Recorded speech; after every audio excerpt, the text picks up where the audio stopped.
The wind was sharp, filled with sand and strange whispers. Ethan's boots sank into the muddy ground as he moved through the wreckage. Smoke rose from twisted metal, broken parts of his ship scattered across the alien planet's rocky surface. His oxygen mask hissed quietly, trying to keep out the toxic air. The crash had damaged most of his systems, but he was alive. For now, he gripped his small scanner, waving it left and right. It beeped slowly. No signs of other life forms nearby. Still, he didn't trust it. This place was silent, too silent, like the ground itself was holding its breath. He pushed through. Tall, dark grass, hoping to find shelter or something useful. Then he heard it. A sound, soft, weak, like a whisper, mixed with a whimper. He froze. It came again. Not a machine, not a beast, a voice, a child's voice. Carefully, Ethan followed the sound, moving slowly. A few meters ahead, half buried in a shallow ditch, was a small escape pod. Its door was broken, its sides dented from impact. The sound came from inside. He raised his light and pointed it in. Curled in the corner of the pod was a small alien girl. She was trembling, arms wrapped around her thin legs, eyes wide and full of fear. Her skin was pale blue with faint glowing lines across her cheeks. Her clothes were torn. She looked no older than 7. "Hey," Ethan said softly, lowering his voice. "Don't be scared. I'm here." She didn't move. Her eyes followed his hand as he reached into his pack and pulled out a heat blanket. He placed it just inside the pod, then stepped back. "You're safe," he added. "I hurt you." She didn't speak. She looked at the blanket, then at him, then back at the blanket. Slowly, she reached out, grabbed it, and wrapped it around her body. Ethan waited patiently. Minutes passed. Then she spoke, her voice small and shaking. They left me. Who left you?" Ethan asked, keeping his tone calm. "Ship. Broke. They ran, didn't come back." Ethan frowned. It sounded like her people had left her during the crash. Maybe they thought she was dead. Or maybe they didn't care. "What's your name?" he asked. She shook her head. "No name. Just number." "They call me 37. Ethan knelt down. 37's not a real name. "How about I call you Leary? That's a nice name." She blinked. Adam then nodded slowly. "Leary." "Okay, Leary," Ethan said with a small smile. "Let's get you out of here." She didn't resist when he lifted her gently into his arms. She was light, too light, like she hadn't eaten in days. He carried her back to his crash site, placing her inside the only part of the ship that still had walls and a ceiling. Wrapped her in another blanket and gave her a small food pack. She looked at it strangely. "Open it here," he said, showing her. "Squeeze and eat." She copied him. Her eyes lit up at the taste. She ate fast. Ethan leaned back, watching her. Questions filled his mind. Who was she? Why was she left behind? What kind of people just left a child like that? Outside, the wind howled again. "We'll rest here tonight," Ethan said. "But we'll move in the morning. This place isn't safe." Leary looked up. Monsters come at night. Big ones. Teeth. Red eyes. Ethan felt a chill. "You've seen them?" She nodded. "They took the others." "What others?" She looked away. "Other kids. Like me. But they screamed. Then gone." He felt a knot in his stomach. This planet wasn't just rough. It was deadly. Someone had sent kids here. This wasn't a crash. It was something darker. He set a perimeter alarm using what little tech still worked. Then he handed Leary a "Keep this close." "Okay? I'll be right here." She held the glow stick tightly. Later that night, Ethan stayed awake while Leary slept beside him. Every so often, she made soft sounds in her sleep, her tiny hands twitching like she was still running. He wanted to protect her. He didn't know why, but something inside told him this girl had no one else. Sometime before dawn, a low growl echoed outside. Ethan snapped alert. He peeked through a crack in the wall. Shapes moved in the mist, tall, fast, too many legs. The perimeter alarm flashed silently. Ethan held his breath, one hand on his makeshift weapon, the other shielding Leary. She stirred, eyes opening slightly. "Stay quiet," he whispered. She nodded, pressing her head into his chest. The creature sniffed around but didn't come in. After a few tense minutes, they moved on. Ethan exhaled slowly. He looked down at Leary. She was still shaking, but her eyes stayed on his.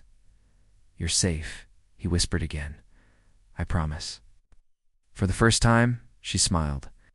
Just a little. Morning light came slowly. The sun on this planet was red and dim, casting long shadows across the strange, wild land. Ethan packed what little gear he had left. His ship was broken beyond repair. Staying here meant waiting to die. It's the only option. Was to move. Leary sat close to him, her arms wrapped around her knees. Her big eyes followed every move he made. She hadn't said much since the night, but she didn't look scared anymore, not as much. "We have to go," Ethan said, placing a small pack on his back. "Do you think you can walk?" Leary nodded. "Yes. I will try." He smiled. "Good girl." They stepped out into the wild. The air was thick with strange smells, and the land looked like it had never been touched. Tall black trees reached up like claws. The ground was soft, and odd plants moved even when there was no wind. Ethan walked first, keeping Leary behind him. Every few steps, he checked the scanner. It still didn't show anything, but he had learned not to trust it. The monsters that came last night hadn't made a single sound. "This way," he said, pointing toward the hills. "If we get high enough, maybe we can send a signal." "Signal?" Leary asked. "To call for help? Will they come?" Ethan paused. "I don't know, but we'll try." They walked for hours. Leary stayed quiet, her small feet moving fast. To keep up, every once in a while she would trip or stumble, but she never complained. Ethan gave her water and shared food whenever they stopped, as they moved through a thick patch of forest. Ethan showed her how to move quietly. "Step where I step," he said. "Don't break branches. Stay low." She nodded and copied him. Her movements were quick, like a shadow. She was learning fast. Suddenly the scanner beeped. Ethan froze. This time it wasn't broken. Something was close. Something big. "Hide," he whispered, pushing Leary behind a thick tree. He knelt beside her, holding a small blaster. A few seconds later, a beast stepped into the clearing. It was tall, with 4 arms and skin like stone. Its eyes glowed red, and its mouth dripped with thick slime. It sniffed the air, then let out a deep growl. "Liri," single quotes, as hands shook. She reached for Ethan's arm. The beast turned toward them. Ethan didn't wait. He fired once. The shot hit the beast in the chest, and it roared, charging at them. "Run," Ethan shouted, grabbing Leary's hand. They ran through the trees, branches whipping past them. Behind them, the beast crashed through the forest. Breaking everything in its way, Ethan led Leary down a slope into a narrow cave. He pushed her inside and followed, just as the beast swiped at them and missed. They sat in the dark, catching their breath. The beast roared outside, but it couldn't fit into the cave. After a long while, the noise faded. "You okay?" Ethan asked. Elira nodded, her face pale but calm. "You shot it?" "Yeah, but it didn't die." She looked down. "They never die easy. You've seen them before?" She nodded. "They come at night. Sometimes during day. They smell everything. They eat fast." Ethan sighed. "Great." They stayed in the cave for a while. Ethan checked his gear. One more shot left in the blaster. No more energy packs. "Food enough for 2 more days?" He looked at Leary, then back at the entrance. "We need to keep moving," he said. Before they left, he drew on the cave wall using a piece of dark chalk. He marked it with a symbol just, in case they needed to return. As they walked again, Leary asked, "Why did you help me?" Ethan looked at her, because no one else did. "They said I was weak, small, not important." "They were wrong," Ethan said. "You're strong. You're still here." Leary looked down but smiled a little. Her steps became more confident. By afternoon, they reached a small hill. From the top, they could see far across the land, broken ships, old camps, skeletons. It was a graveyard. Ethan set down the pack and pulled out a small beacon. He worked quietly, fixing wires and checking power. Leary watched. "What is that?" she asked. "A signal. If it works, someone might hear it. Will more monsters come?" "Maybe, but we'll be ready." As he worked, Leary stood guard with a stick in hand. She watched the trees like a soldier. When the beacon lit up with a small green light, Ethan smiled. "It's working," he said. "Now we wait." But they didn't wait long. A loud screech echoed from the forest. Then another. Then silence. "They're coming," Leary whispered. "Ethan grabbed the blaster and held it tight. Stay behind me." 3 beasts appeared, moving fast. Ethan fired once, hitting the first. It slowed but didn't stop. The blaster died. "Run to the rocks," shouted. They ran toward a pile of sharp rocks. Ethan grabbed a metal rod from his pack and swung it as the first beast reached him. It hit but barely made a mark. Suddenly, Leary screamed, not in fear, but in anger. She picked up a sharp piece of ship metal and stabbed the beast's leg. It roared, turning to her. "Leary," Ethan yelled, jumping between them. Together, they fought with everything they had. Hitting, dodging, rolling, finally one of the beasts fell. The others backed away, unsure. Maybe they had never been hurt before. The monsters growled, but slowly turned and walked back into the dark. Ethan and Leary sat on the ground, breathing hard, covered in dirt and cuts. "You okay?" he asked. She nodded. "I fought." "Yes." "You did. You were brave." Leary smiled. "You too." The beacon still blinked. Help was far away, but hope was near. The sun dipped lower, turning the sky into a deep shade of red. The air was quiet again, but Ethan knew the monsters would return. They always did. He checked the beacon one more time. It still blinked green, sending out its signal. He didn't know if anyone would hear it, but it was the only chance they had. Lyra sat beside him on a flat rock, her feet swinging slowly. Her skin glowed faintly in the dark, the soft lines on her arms pulsing with each heartbeat. She looked peaceful, but her eyes stayed alert, always watching the shadows. "Do you think they'll come?" she asked. "Someone will," Ethan said. "I just hope it's the right someone." They had made camp near the rocky cliff, building a wall with broken parts from old ships. It wouldn't stop a real attack, but it might slow one down. It learned to sleep in turns, one always keeping watch. Ethan tried to fix his device, hoping to boost the signal range. It was cracked, the wires burned, but the voice recorder still worked. As he connected it to the beacon, static filled the air. Then a voice broke through. "Sector 9X. Unidentified signal. Tracking. Anomaly. Ship fragments detected.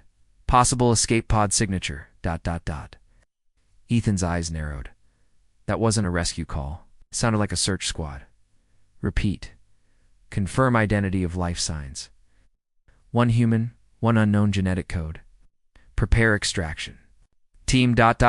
Secure the subject. Do not engage the human unless necessary." Ethan froze. He looked at Leary. She had gone still, her eyes wide. "They're coming for me," she whispered. "You know those voices?" She nodded slowly. "There. From my makers ... The ones who sent us here."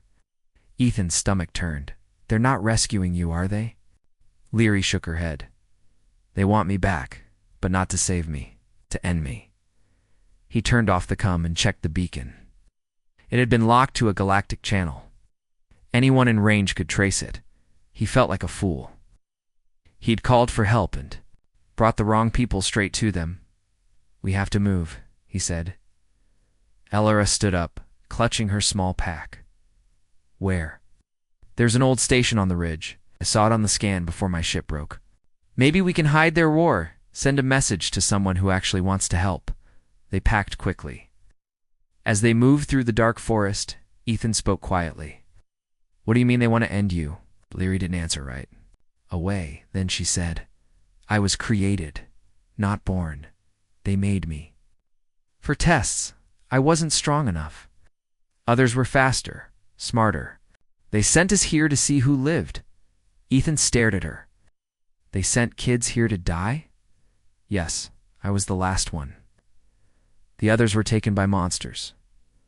Ethan's jaw tightened. "That's not just cruel. That's evil.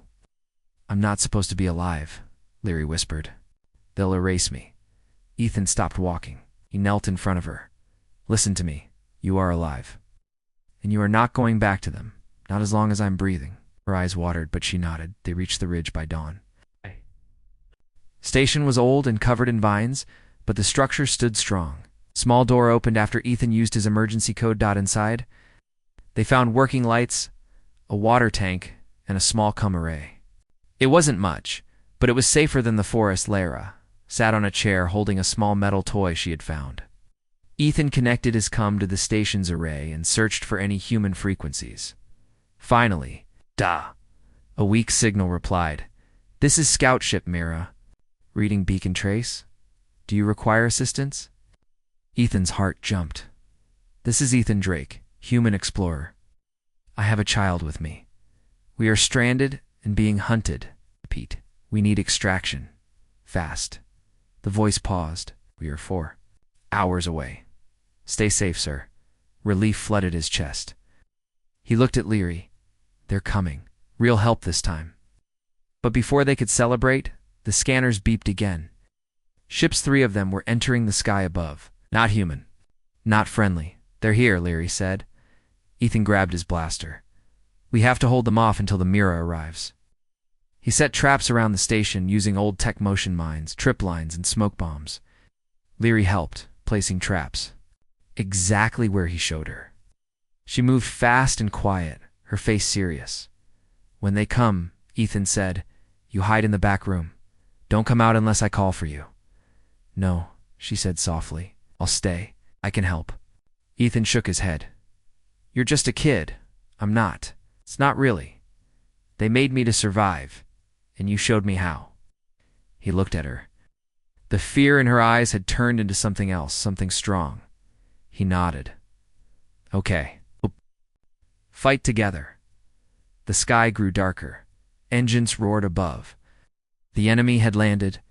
Ethan looked at her one last time and said, Stay close. She nodded, holding a metal rod like a spear, and together they waited. The sky shook with thunder as 3 ships landed outside the old station. Dust and ash flew in all directions, and the ground trembled under the weight of the large landing legs. Ethan and Leary crouched near a broken window, watching carefully. Soldiers in dark armor stepped out of the ships, moving like shadows. Their weapons were long, silent, and sharp. These weren't rescuers. These were hunters. How many? Leary whispered. Ethan counted quickly. 10, maybe more. They're spreading out. He handed her a small device. Press this if they find you. It'll release a flash, bright enough to blind them for a few seconds. Leary nodded. She took it without fear. The soldiers scanned the area. One of them spoke in 2. A small mic on his shoulder. Target confirmed. Station occupied. Prepare for extraction. Ethan's face darkened. They're here for you. They don't care if they destroy everything to get what they want. Oh, the traps were ready. Motion bombs placed at the front. Smoke. Release on the left wing and noise decoys on the roof. They would only buy time, but time was all they needed. The first soldier stepped into the main door. Boom. The motion bomb exploded, sending him flying backward into the dirt. To others, ran forward, shouting orders, but a smoke trap went off next. Gray mist covered the entrance, giving Ethan and Leary the perfect chance to move. They ran to the back room and locked the door. The station groaned under pressure as more soldiers entered. Ethan pointed to a panel. There's a service hatch. Behind this, if things go bad, you crawl through it and run toward the hill. I'm not leaving you, Leary said, holding her spear tight. Before Ethan could reply, loud metal boots pounded down the hallway. Ethan Drake, a voice called out. Step out now. Give us the child, and we will spare you. Liars, Ethan whispered. He knew their kind. They didn't spare anyone. I know what you did to her, Ethan shouted back. You made her in a lab. You tested her. You called her weak and left her to die. The voice responded, calm and cold. She was a failed unit, an accident, not worth resources. Return her now. This is your only warning. Ethan looked at Leary. You are not an accident, understand? She nodded, her eyes full of fire. The door burst open. Ethan fired his last blaster charge. hitting one soldier in the chest. Leary threw her spear at another, striking his arm. They fought with everything they had. But there were too many. Ethan was knocked down. A soldier kicked his weapon away. Leary screamed as another grabbed her by the arm. "Don't touch her." Ethan yelled, struggling to stand. The leader stepped into the room, tall and sharpened. His armor was black, with silver symbols along the sides. He looked down at Leary like she was trash. "Look what they paired you with," he sneered. "A dirty human." Leary shook with fear but then did something no one expected. She spat at the leader's face. The room went quiet. The leader wiped his face slowly. "You'll regret that." Suddenly, a loud noise echoed above. A human ship broke through the clouds, fast, strong, and glowing with blue light. It was the Myra, the scout ship that had heard Ethan's signal, before the soldiers could react. The Myra fired warning shots. Bright blasts hit the ground around the enemy ships, shaking the earth. A voice came through loudspeakers. "Stand down. You are in violation of intergalactic law. The child is under human protection." The soldiers hesitated. Ethan smiled. "Guess they came after all?" The leader growled, but he knew he was outmatched. "This isn't over." He turned, gave a signal, and his soldiers began to pull back. But before they could leave, one of the soldiers aimed a weapon at Lilira. Ethan dove in front of her just in time. Bang! Pain tore through his shoulder, but he stayed upright. The Myra's shots rained down, forcing the attackers to retreat fully. The back door burst open as two human Marines rushed in. They helped Ethan to his feet and shielded Leary. "Are you okay, sir?" one asked. "I will be," Ethan groaned. "Get her out first." They led Leary out of the station. She looked back at Ethan, eyes filled with worry. He gave her a small nod. Aboard the Myra, Leary sat in a warm seat, holding Ethan's hand. A human medic treated his wound. He winced, but didn't complain. "You're safe now," one of the crew said kindly to Leary. She shook her head. "Safe until he's safe." Ethan chuckled weakly. "Told you I'd protect you." "And I protected you," she whispered. They flew up, away from the cursed planet. As it faded behind them, so did the pain and the fear. Leary leaned against Ethan, her small fingers curled around his dot. For the first time in her life, she wasn't someone's experiment. She wasn't a number. She wasn't weak. She was free. The stars outside the ship's window looked calm, but inside the Myra, everything felt tense. Ethan sat on a medical bed with his shoulder wrapped in thick bandages. The pain had dulled, but he was still tired. He had barely slept since the rescue. Lara sat beside him, holding a warm drink given by the ship's medic.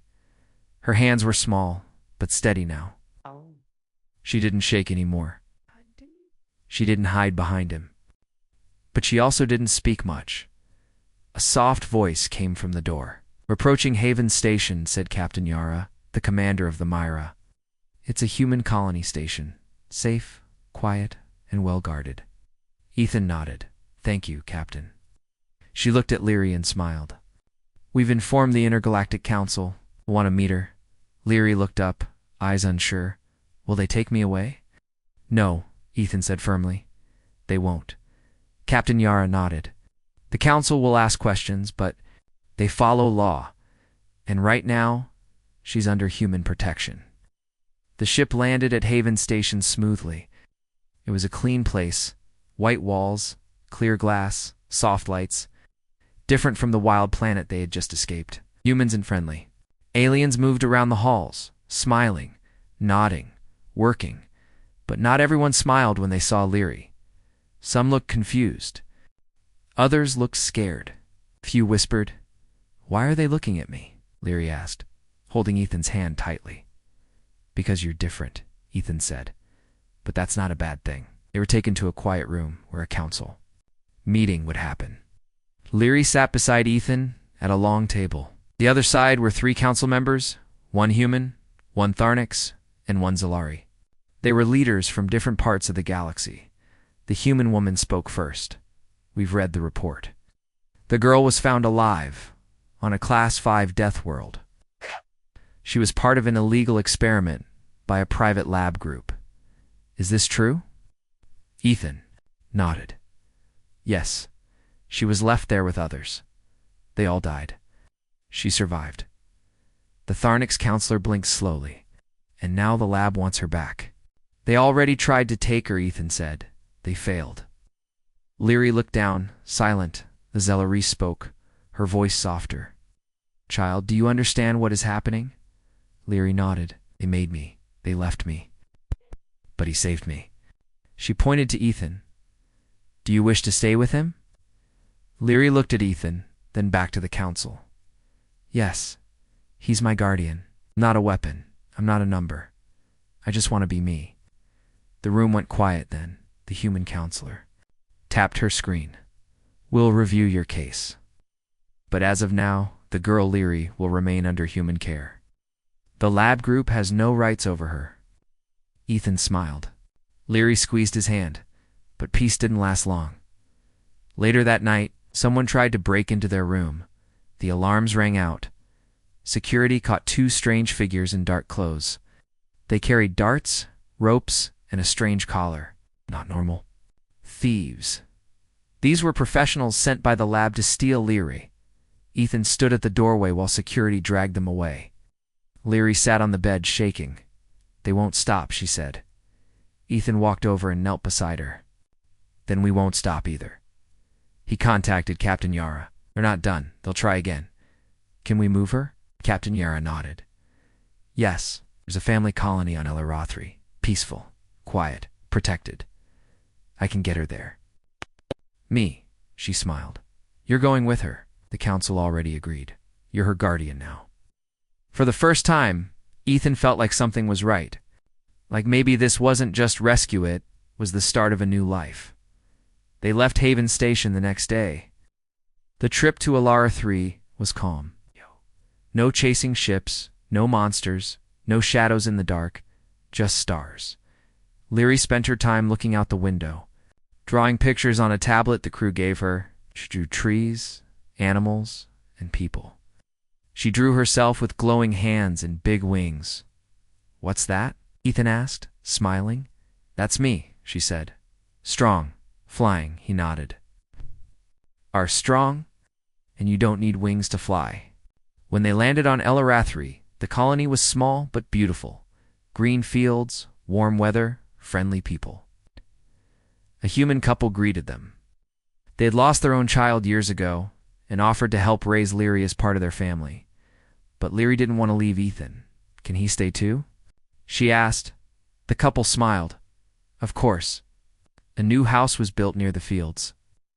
Ethan worked with machines and repairs, helping the colony. Leary learned quickly languages, tools, even how to read maps.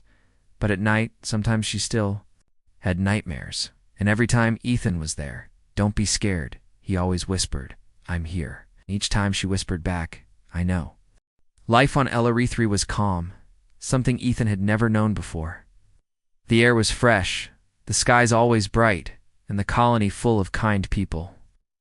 Ethan fixed machines, solar panels, and water lines. He taught the kids how to repair things and told them stories about the stars. Liri, now stronger and more confident, attended the small learning center near the fields. She was curious, smart, and gentle. The other children were curious about her glowing skin, but she smiled and said, It's just who I am. Every day, she grew a little taller. Every day, she laughed a little more. But she never forgot the dark planet. And she never forgot the monsters. One evening, Ethan sat on the porch, fixing a small toy drone. Leary came running, holding a data pad in her hands. Ethan. A message came. From space. What? He looked up. From who? I don't know. It's not from the council. It's coded. Ethan took the pad and checked the signal.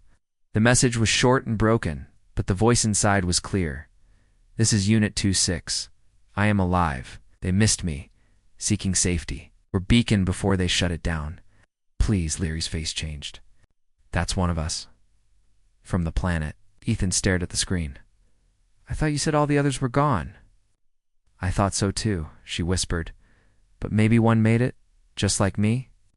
The signal was old, but the location data was still there. Nearby moon in the same star system. It's not far, Ethan said. A few hours by scout ship. We have to help, Leary said. Like you helped me. Ethan didn't answer right away. Then he smiled. We'll go. Just us. They borrowed a small colony scout ship. Captain Yara had left them access codes in case of emergencies. Ethan knew this counted. As the ship lifted off, Leary sat beside him, checking the signal again and again. Coordinates pointed to a deep cave system on the moon. When they landed, the area looked empty. Dead trees, cold wind, gray sky.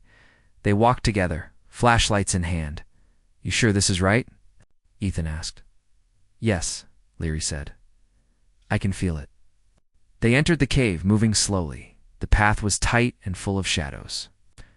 But then they heard a voice. Hello. Please, don't leave. They rushed toward the sound. In a corner of the cave, wrapped in a worn blanket, sat a small alien boy. He looked weak, thin, but alive. His glowing lines were dim, but still there. You came, he whispered. I saw your light. It waited so long. Leary ran to him and hugged him gently. You're safe now. Ethan picked him up. We're taking you home. On the way back to the ship, the boy spoke softly. He said we were mistakes. They made us fight. I ran during the last test. I hid. Ethan looked at Leary. He's like you. She nodded. But now he's like us. They named him Kale. Back. On Alara 3, the colony welcomed Kale.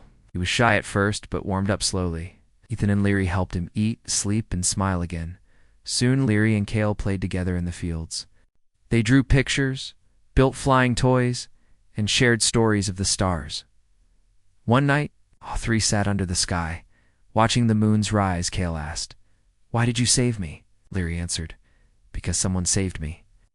And I promised to do the same. Ethan smiled at them both. You're not mistakes. You're not numbers. You're alive. You matter. They sat together in silence, the stars shining above, and the quiet safety of Elarathri. Something new had begun, not just a rescue, not just survival, but a family. One that didn't need blood to be real, one built on trust, love, and the words that started it all. Don't be scared. I'm here.